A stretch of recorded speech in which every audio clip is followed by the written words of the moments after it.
네, K스탁 라이브 시작합니다. 안녕하세요. 정윤성입니다. 네, 오늘 개인 사정으로 자리를 비운 김치영 앵커를 대신해서 오늘은 1시부터 제가 쭉 오후짝 메이트로 또 함께하도록 하겠습니다. 본격적으로 이 시각 K스탁으로 문을 열어볼까요? FS 리서치 박종훈 수석연구원 나와주셨어요. 안녕하세요. 안녕하십니까? 네, 먼저 시장부터 좀 진단을 해볼까요? FOMC 회의 이후에 이제는 시장 전반적으로 금리 인상 속도보다는 긴축에 대한 우려가 더 커지고 있는 것 같아요. 미국 3대 지수가 3개월 내 최대폭으로 흔들렸고 다시금 강달러 기조 속에 우리 시장도 오늘 하방 압력을 받았는데 그래도 원달러 환율이 상승폭을 좀 줄였고 지수도 낙폭을 줄이고 있지만 다시 한번 또 저점에서는 원달러 환율이 계속해서 등락을 보이면서 코스피도 2,350선대에서의 그 흐름을 가져가고 있습니다. 상대적으로 그래도 좀 낙폭 축소에 대한 의지를 보여줬던 우리 시장인데 이 움직임을 시장의 선반영으로 봐야 되는 것인지 아니면 금투세 이후에 영향이 좀 긍정적으로 미치는 건가요? 예, 제 생각에는 지금 금투세는 아직 뭐 정해진 게 크게 없기 때문에 금투세 영향보다는 사실은 이제 시장 그냥 이슈인 것 같습니다. 말씀하신 대로 그 이제 금리 이슈에서 이제 긴축 이슈로 넘어간 단계인 것 같고요.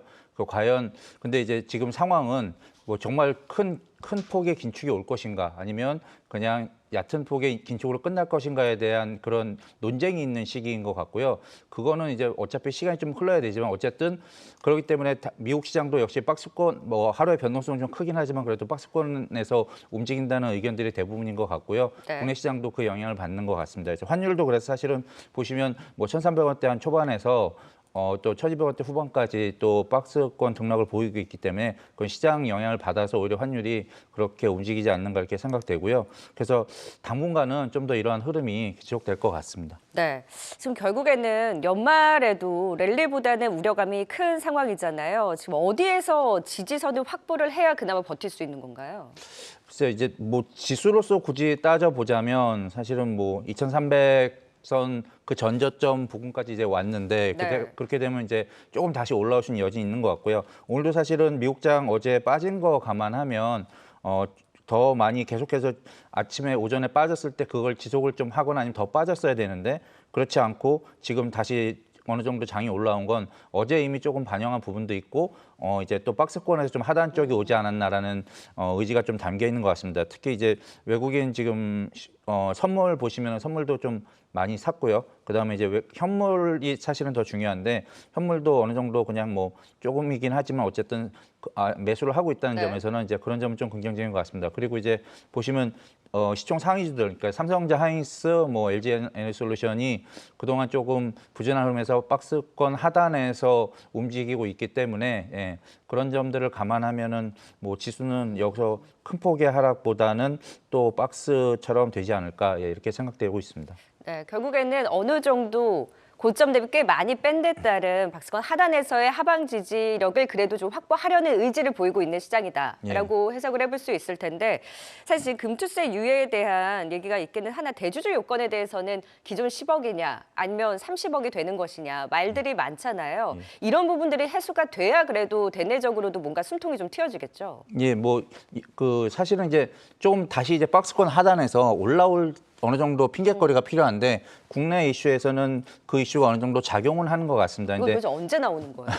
원래 그 일정상으로는 어제 이미 결정이 났어야 되는데 그러니까요. 이제 어제 사실은 금투세에 앞서서 지금 더 중요한 거는 법인세 인하 이슈였는데 네. 그게 어제 해결이 어느 정도 민주당에서 합의가 협의를 보면서 음. 해결했다고 봤는데 또 국민의힘에서는 원래 이제 그렇게 크게 얘기하지 않았던 뭐 예를 들어서 청와대 그 이전 비용이라던가 이런 조금 다른 이슈, 정치적인 이슈 때문에 그게 해결이 안 됨으로써 국민의힘에서 이 법안을 또 합의를 했지만 좀 받아들이지 않는 상황이 돼서 다시 이제 혼조 속으로 돌아갔기 때문에 근데 결론적으로는 양도세 유예에 대한 그 어느 정도 합의는 본 것 같지만 말씀하신 대로 이제 10억이냐 30억이냐 대주주 요건이 그렇죠. 어떻게 변하느냐가 중요한데 뭐 제 개인적인 생각은 만약 타결이 된다면 30억 정도 선에서 해결하지 않을까라는 기대가 같습니다. 근데 어쨌든 그 정책 불확실성을 가지고 있는 상황에서 어떻게 확정 짓고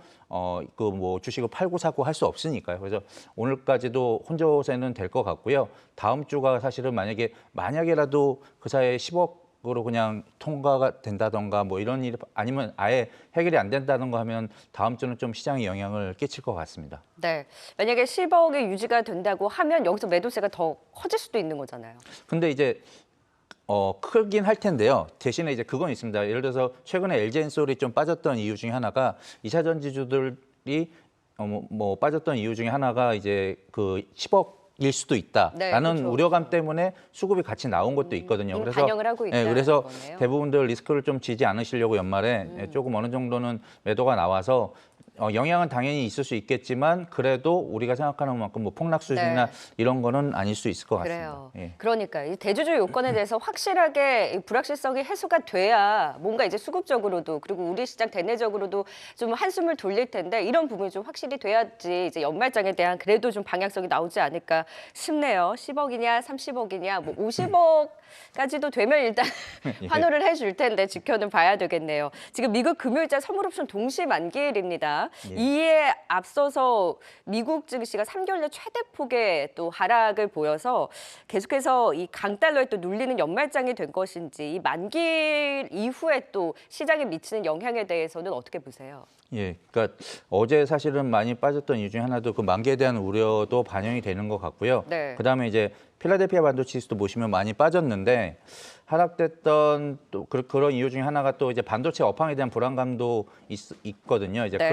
그러다 보니까 아무래도 반도체가 또 미국 나스닥에서도 또 시총 상위이기도 하고 영향을 끼치는 것들이 있기 때문에 그런 것들 좀 영향을 받는 것 같고요.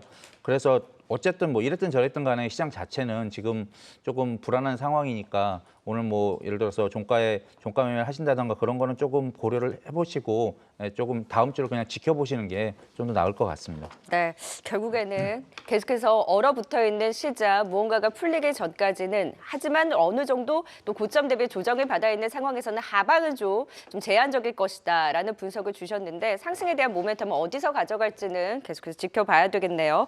자, 그렇다면 전반적인 이 시장에 눌려 있는 가운데 신저가를 또 쓰고 있는 반도체주, 이 반도체 투탑에 대해서도 좀 진단을 들어볼까요? SK하이닉스가 오늘 또 신저가를 썼고 삼성전자가 6만 원 선에서 다시금 좀 멀어지고 있는데 삼성전자는 꼭 6만 원 올라갔을 때 5만 원대 살 걸이라는 말씀들을 가장 많이 하시는데 또 5만 원대 있을 때는 여기서 들어가서 얼마나 기다릴 것이고 먹어서 또 얼마나 먹을 것이냐 하면서 또 손이 안 가거든요. 임주아 대표님, 이 미국 반도체주들도 지금 좀 부침을 겪고 있는데 우리 반도체 투탑은 하방이 제한적이긴 합니까? 사실 지금 금리 인상을 덜 할 줄 알고 이제 나스닥이 11월 11일 이후로 계속 상승을 했다가 추가 상승 뭐 CPI 좋게 나와서 추가 상승까지 했다가 오늘 그동안 올려놨던 상승폭의 거의 4분의 3이 나스닥이 이제 내려와 있는 상태입니다. 그 얘긴즉슨 금리 인상이 강하게 지속된다고 얘기가 나오게 되면 경기 침체 시그널이 살짝 나와 있는 상태에서 또 금리 인상까지 지속적으로 하겠다는 의견이 나왔다고 하면 사실 반도체라는 거는 단가가 높은 뭐 자동차에 들어가는 반도체 아니면 소비 우리가 돈이 있어야지 살 수 있는 그런 물건 비싼 물건들에 많이 사용되는 거다 보니까 침체 플러스 금리까지 올라가면 물가 낮추는 그러니까 뭐 빈대잡으려도 초과 삼간 다 태우는 거에 가장 초과 삼간에 해당되는 게 이제 반도체 장비가 될 텐데요.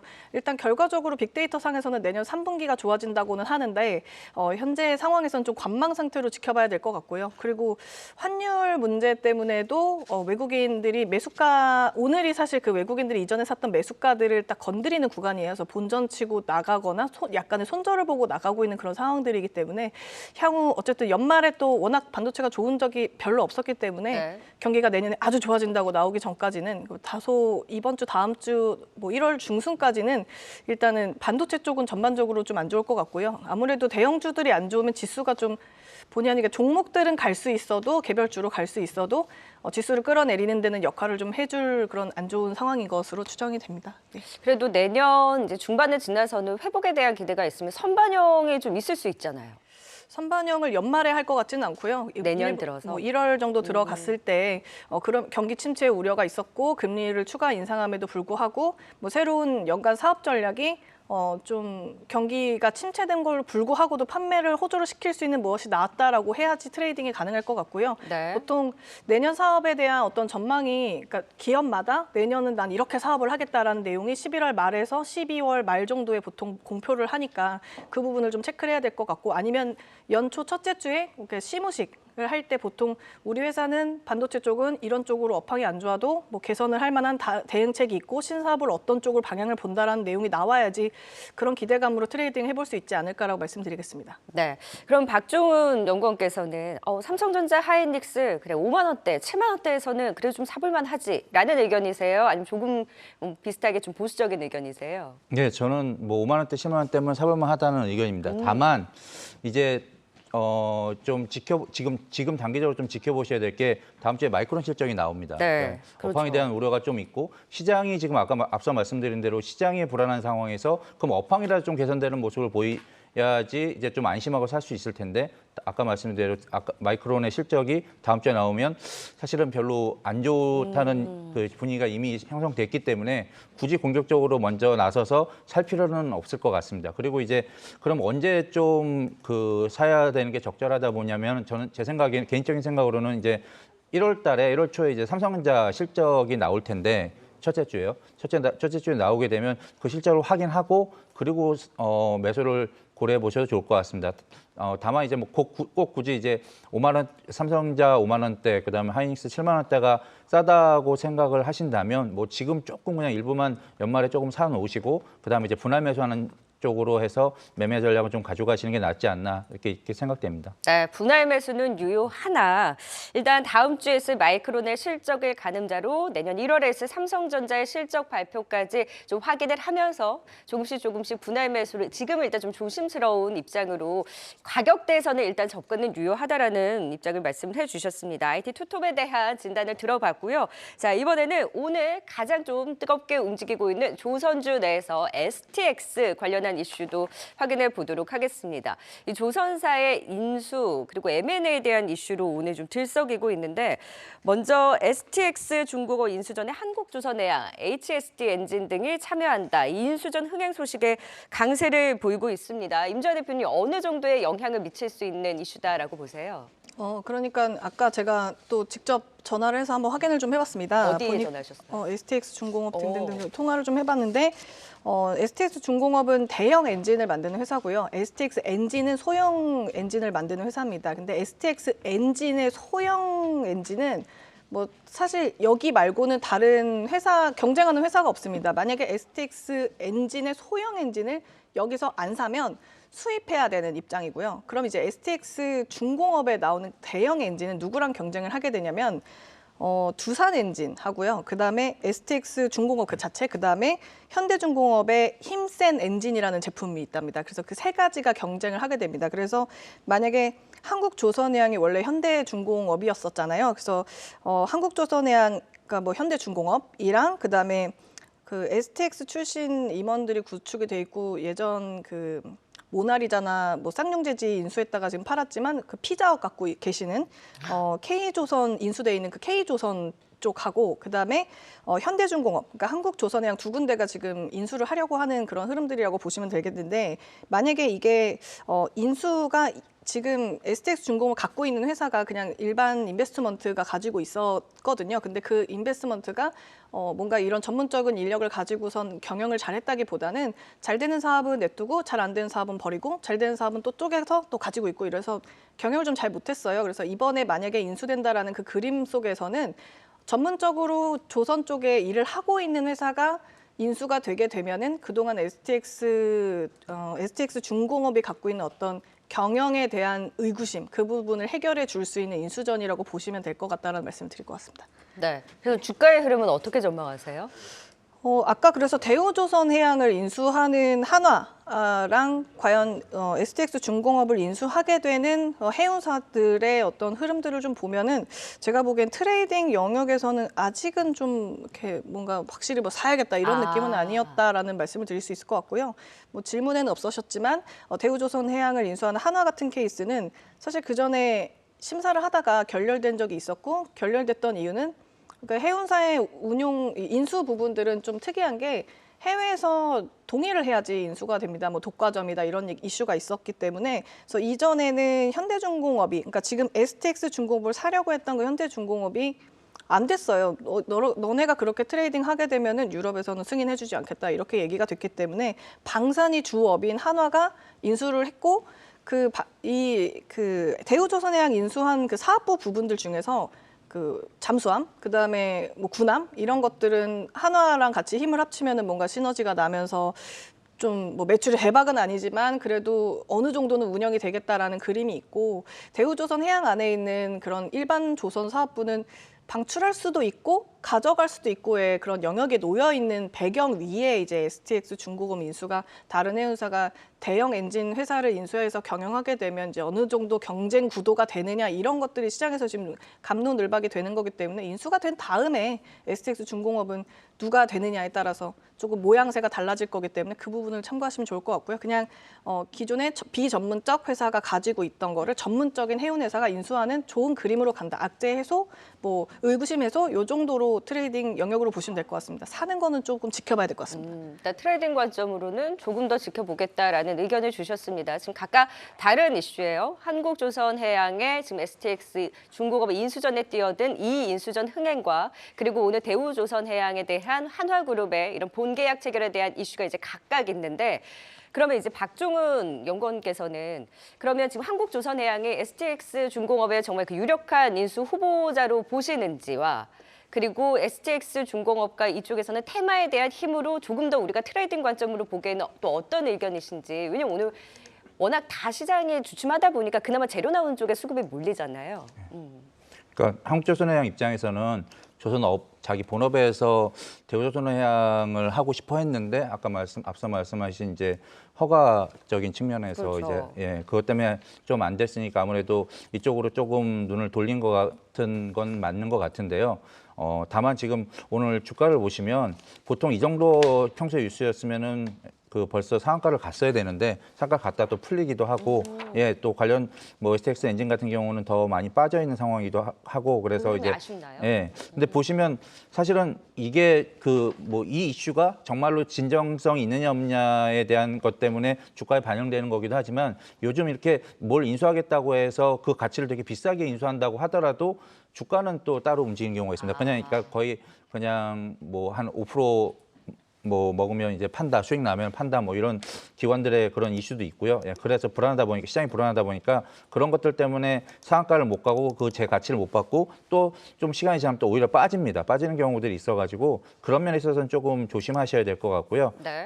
그리고 앞서 말씀하신 그 한화의 대우조선 인수는 이게 원래는 예전에 한 가을쯤에 이제 원래 대우조선해양을 인수하려고 했던 게 앞서 말씀하신 잠수함 그 사업 때문에 한화가 인수하려고 했는데 정부 측에서 그건 안 되고 하려면 전부 다 해야 된다는 것 때문에 결국은 이제 연말까지 이걸 마무리하기로 했었거든요 그때. 그래서 이제 그게 이제 마무리되는 과정이고 이렇게 정말로 이렇게 해서 대우조선해양을 이제 무사히 인수를 하게 된다면 한화한테는 좋습니다. 특히 하나 에어로스페이스 같이 이제 방위산업하는 업체들한테는 주가로서는 좋은 것 같고요. 물론 인수되는 대우조선해양도 나쁘진 않을 것 같습니다. 그래서 굳이 만약에 주가로서 보시겠다고 하시면 대우조선해양이나 그다음에 이제 하나 에어로스페이스를 조금 더 긴 관점에서 보시고 지금 시점에서 조금 매수해 보시는 거는 네. 나쁘지 않을 것 같습니다. 일단 STX 그룹은 다 윗꼬리를 달고 쭉 빠졌어요. 아직까지 테마에 대한 힘이 제대로 형성되지 않았기 때문에 신규 매수라든지 트레이딩을 조금 더 확인을 하자라는 두 분의 보수적인 의견이 있었고 오히려 중장기적인 관점으로 본다면 하나에어로스페이스와 대우조선해양의 이슈 쪽을 지켜보는 것이 낫겠다. 근데 다만 오늘 대우조선해양도 윗꼬리를 쭉 달고 내려왔는데 이건 그럼 시장 영향으로 봐야 되나요? 그 앞서 말씀드린 이제 M&A 이슈 관련된 주가들이 처음엔 좀 뜨겁게 올라오다가 그냥 차익 실현하는 경우가 많아서 네. 그런 게 좀 수급적으로 영향을 좀 받는 것 같습니다. 하지만 자체적으로의 불확실성 해소와 함께 이런 모멘텀은 조금 더 중장기적으로 갖고 갈 수 있는 대우조선해양 또 하나그룹 쪽에 대한 관심으로 꼽아주셨습니다. 자, 이번에는 코로나 관련주에 대해서도 진단을 해볼까요? 중국에서는 데이터로는 확실히 잡히진 않지만 워낙 이제 리오프닝 분위기 선회로 확진자들이 늘어나고 있는 가운데 들썩 있는 제약과 진단키트주에 대한 전략 세워보도록 하겠습니다. 제약주는 여전히 단타 세력들이 좀 머무르고 있기는 하고 진단키트 그리고 원격 의료주 쪽에서 꿈틀꿈틀 되더라고요. 박종훈 연구원께서는 이쪽에서 여전히 트레이딩 유효하다라고 보세요? 수급은 머물러 있습니까? 그 보시면 이제 분야도 이 안에서 좀 분야가 다양한데요. 뭐 제약회사들도 있고, 그다음 진단키트 회사도 있고, 그다음에 그 여러 가지 다른 뭐 그 음압 관련된 뭐 병실 관련된 메가 업체들이 있고, CS, 메가 CS 네. 뭐 이런 업체들이 이제 돌아가면서 이제 순환매처럼 이렇게 올랐다 내렸다 하는데요.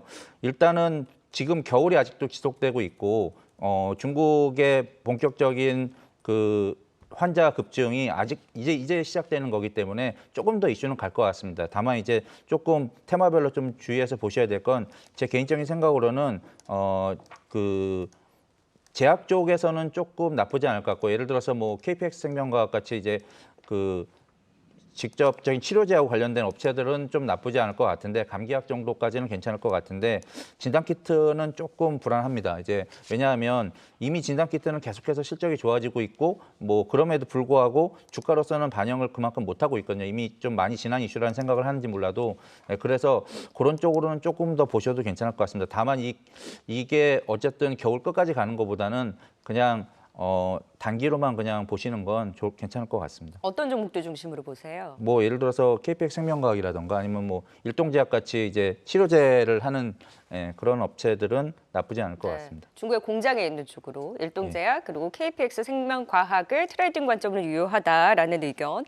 임주아 대표님은 어느 쪽 보세요? 그러니까 트레이딩도 유효하다라는 의견이세요? 네네. 감기 사실 여러분들이 이 시장에서 뭔가 더 오래 시장성이 있는 2차 전지로 갈아타시려면 1월, 2월, 3월에 사두셨던 코로나 관련된 코로나가 끝나지 않았다 이래가지고 들어와서 트레이딩 하셨다가 한 30~40% 이상 빠진 약들이 좀 올라와줘야지 종목에서 탈출을 하시고 다른 3~4년 동안 계속 시장성이 확실히 갈 수 있는 자동차로 옮겨가실 수 있을 텐데, 그런 의미에서 감기약주들은 아마 여러분들이 겨울에 한번 유행했으면 싶었다라고 생각을 어느 정도 하셨을 거라고 저는 생각을 하고요.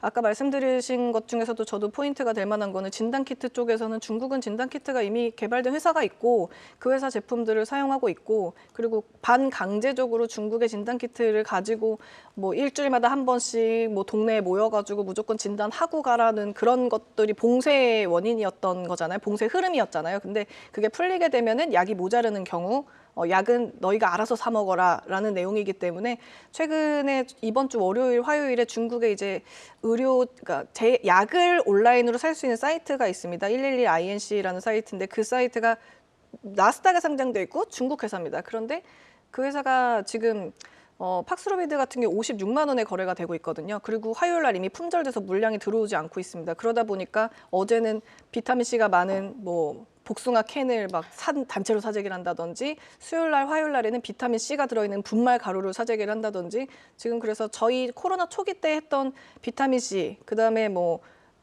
혈관 뭐 오메가3 그다음에 아니면은 뭐 기타 등등 뭐 철분약 이런 것들 네, 건강식품까지 맞아요. 한꺼번에 다 사재기를 하고 있는 그런 흐름들이 있는데, 제가 보기에는 일단은 사려고 해도 약이 없는 시기는 저희가 겪어봐서 알지만 2주 뒤에 또 약이 한 번씩 풀리고 공장에서 가동되는 걸로 순환이 되잖아요.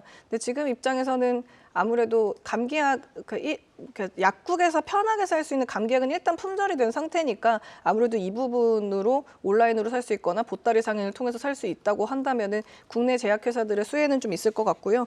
최근에 9월 달에 공중보건 위기 대응, 의료제품 긴급 생산 수익 명령과 유통 개선 조치에 따른 규정이 3월에 개정됐고 9월에 실효돼서 지금 약을 빨리 생산을 하고 있습니다. 근데 이 부분을 좀 체크를 해봐야 될 거는, 저희가 코로나 초기 때 마스크 많이 생산해라라고 해서 마스크 공장이 마진도 못 보고 계속 생산한 다음에 결국 물량은 싸게 팔아야 되고 이런 시기가 한번 있었지 않습니까? 그래서 마스크 시중 소매가는 굉장히 비싼데 도매 상인들은 굉장히 손해보는 것처럼 지금 제약회사가 이 문제를 안고 있습니다. 뭐냐면 긴급으로 해열제나 진통제를 많이 생산해라고 해서 9월부터 가동을 돌리고 있는데, 가동한 수량을 개당 한 60원에 판매하고 50원에 판매하는 걸 70원에 판매를 할 수 있게 해줬습니다. 근데 대신 오늘까지 얼마만큼 물건을 출하하지 않으면 이라는 전제를 깔기 때문에 공장을 24시간 돌려서 물건을 출하해도 그 양을 못 맞추면 아까 말씀드렸던 20원씩 올려서 파는 금액은 못 받고 환수가 되는 구간이거든요. 그래서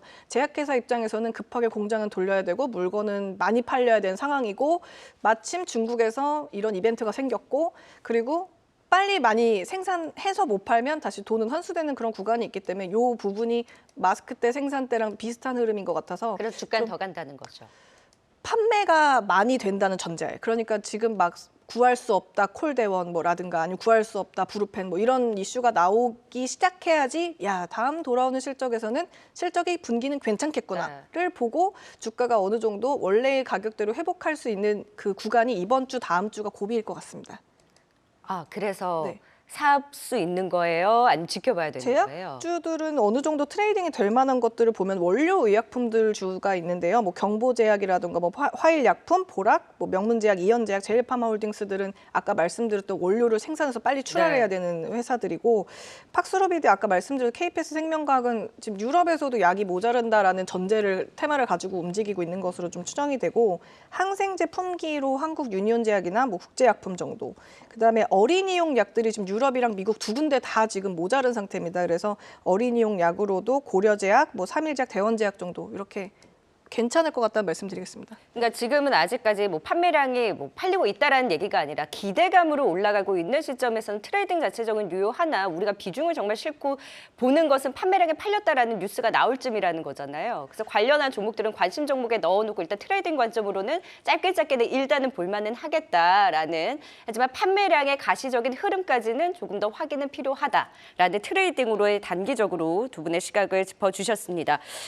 지금 사실 11월 의료기기 수출 데이터가 잘 나왔는데 오늘 오스테 임플란트를 제외하고는 그렇게 크게 반응은 안 하고 있어요. 그래서 좀 유의미한 데이터 아닌가요, 박종훈 연구원님? 예, 그동안 근데 보시면 임플란트도 그렇고 데이터가 괜찮았습니다. 수출 데이터도 나쁘지 않고 계속 좋았는데도 불구하고 주가는 생각보다는 이렇게 반응을 많이 안 했고요. 오히려 그쪽보다는 이제 피부 의료기기 관련해서 뭐 비오리라든가 원택이라든가 이쪽이 좀 더 관심이 많은 것 같습니다. 그 네. 이유는 이제 올해도 올해지만 내년을 어떻게 성장할 것인가를 좀 봤을 때 상대적으로 조금 그동안 이제 더 싸 보이는 게 왜냐하면 실적 성장에 비해서요. 좋은 것들 이제 그런 쪽의 의료기기 때문에 오히려 그쪽에 조금 더 관심을 두시는 것이 낫지 않나 예, 그렇게 생각됩니다. 네, 자 마지막으로 금융주 그리고 리츠주들 짚어볼까요? 네, 지금 금리 인상 시기 뭐 금융주 매매 재미없다고는 하지만 배당량 매수뿐만이 아니라 예대 마진이 확대되는 긍정적인 시각으로 저점 대비 꽤 많이 올라왔고 최근에 리츠주들도 그 흐름의 궤를 같이 하고 있습니다. 박종훈 연구원님, 금융주들 지금 시점에서의 어떤 시각으로 좀 지켜보고 계세요? 예, 배당으로서 별로 매력이 없다고 생각은 했었는데 의외로 주가로서는 그래도 조금 반응을 하는 것 같습니다. 잘 그래서 갔어요. 예, 그리고 최근에 조금 빠졌지만 다시 이제 올라오는 흐름을 보이고 있는데 그냥 단기로는 그 배당을 놓고 본다면 배당량 전까지 하는 거는 나쁘진 않을 것 같습니다. 그러면 이제 주가가 이제 큰 변동성만 없으면 예, 뭐 배당으로서는 조금 나쁘진 않을 것 같은데 다만 그 아까 말씀하신 예대 마진 차이로 인해서 내년에도 뭐 더 좋아질 수 있고 이런 금리 인상 기조 유지되니까 더 좋아질 수 있지 않을까라는 의견에 대해서는 사실은 그 사이에 이제 그 경기 침체 이슈도 있고 네. 예, 그리고 이제 지금 PF 발로 시작된 부동산 위기나 이런 것들 때문에 금융 쪽에서 상당히 노이즈들이 많이 생길 수 있는 여지가 있기 때문에 그런 불안감을 갖고 좀 오래 가져가는 거는 저는 아닌 것 같습니다. 이제 그래서 그냥 단기로만 배당으로서만 잠깐 보시는 게 낫지 않을까 예, 그렇게 생각됩니다. 네, 오늘 금융주 안에서는 일단 뭐 금융주도 그렇고 리츠도 그렇고 배당량 이슈와 더불어서 좀 긍정적인 시각을 이어가고 있기는 하지만 이 긴축에 대한 테마주까지 또 꿈틀꿈틀 거리고 있습니다. 좀 더 자세하게 관심주로 압축해서 진단해 보도록 하죠. K스타 관심주 바로 확인해 보도록 하겠습니다.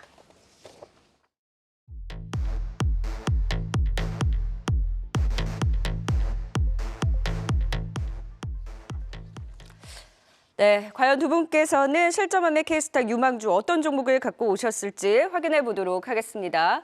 네, 지금 임주환 대표는 고려신용정보 그리고 박종훈 연구원은 D&T를 꼽아 오셨는데 임주환 대표님부터 들어볼까요? 고려신용정보 긴축 테마 좀 더 트레이딩 가능하다라는 의견이세요?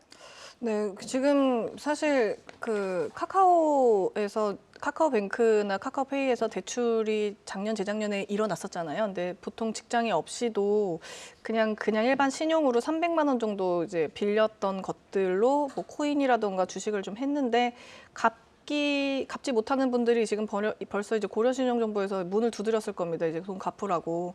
그래서 지금 고려신용정보에서 약간 우리 옛날 햇살론 같은 비슷한 론을 하나 만들어가지고 이제 카카오에서 추심 못하는 거를 신용정보 회사들로 이제 팔아버렸습니다. 그래서 그쪽에서 추심을 하고 있는 그런 상황인데 뭐 사실 이 금리 인상이 될 것 같았어요. 왜냐하면 나스닥의 움직임을 보면서 한번 금리 인상 추이는 계속될 것 같은데 안 할 수도 있다라는 기대감으로 나스닥만 밀어 올렸구나라는 흐름들을 11월 초순부터 제가 감지를 대략 하고 있었는데 이렇게 금리 인상을 계속한다 그러면 여러분들이 빚을 갚기가 쉽지 않을 겁니다. 왜냐하면 물가는 내린다고 하고 임금은 오르는 게 아닌데 빚은 갚으라고 하고 이자는 높기 때문에 그렇다 보면 지금 저희가 트레이딩 할 수 있는 게 뭐 푸른저축은행 뭐 대출이 조금 비교적 쉬운 그다음에 제주은행은 오늘 신한은행 에서 지분 판다는 이슈가 나오면서 조금 더 슈팅이 나오긴 했지만 그다음에 SCI 평가 정보, 그다음에 고려신용 정보 이 네 가지 정도가 그나마 금리 인상에 조금 실적이 좀 달라질 수 있는 회사들인데요.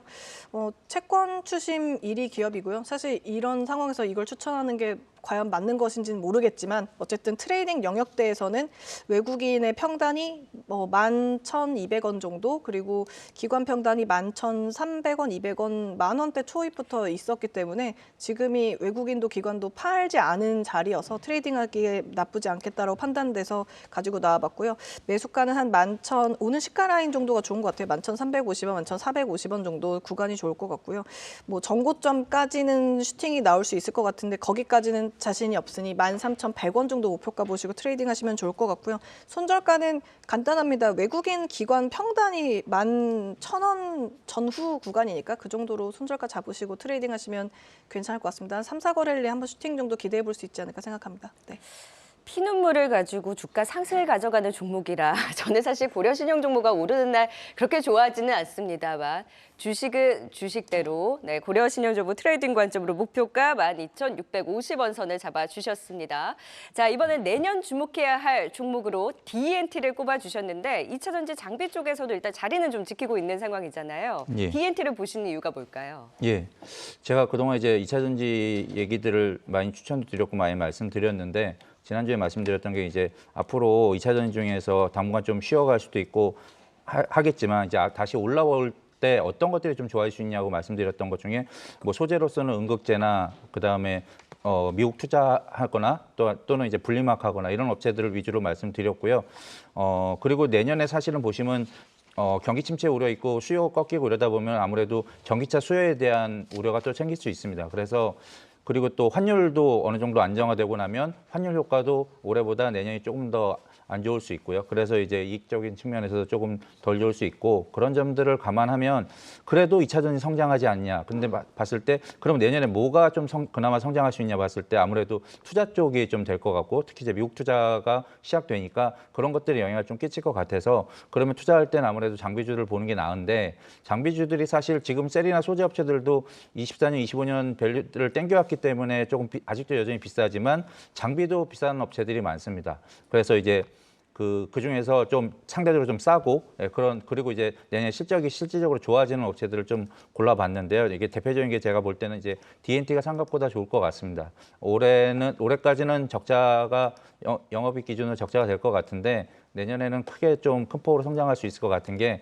내년부터 이제 미국 투자 본격적으로 셀업체들이 시작을 하면 이 회사가 이제 그동안 한다 그러다 못했던 이제 레이저 노칭 관련해서 이제 레이저로 하는 노칭이 이제 새로 나오게 되고 그게 이제 실적으로 잡히게 되면서부터 내년에 본격적인 성장이 될 수 있을 것 같거든요. 그래서 지금 상황에서는 과연 내년에 그 정도 매출이나 이익을 낼 수 있을까라고 하는데 지금에서는 뭐 단가적인 측면에서 올라온 것들이나 아니면은 그 내년 투자 계획들이나 이런 것들을 봤을 때는 좋아질 것 같습니다. 그래서 올해 한 마이너스 30억 정도 적자 예상하는데 저희 하우스에서는 내년에 거의 한 250억에서 300억 가깝게 이익이 날 수 있는 구조가 되는 것 같아서요. 그렇다면 상대적으로 다른 장비 업체보다 제일 싸다고 봅니다. 그래서 한 PR로 하면은 굳이 내년 기준으로 해도 한 5배, 6배 정도 됐기 때문에 아직까지는 좀 여력이 있는 것 같아서 지금 추천을 드리는 거고요.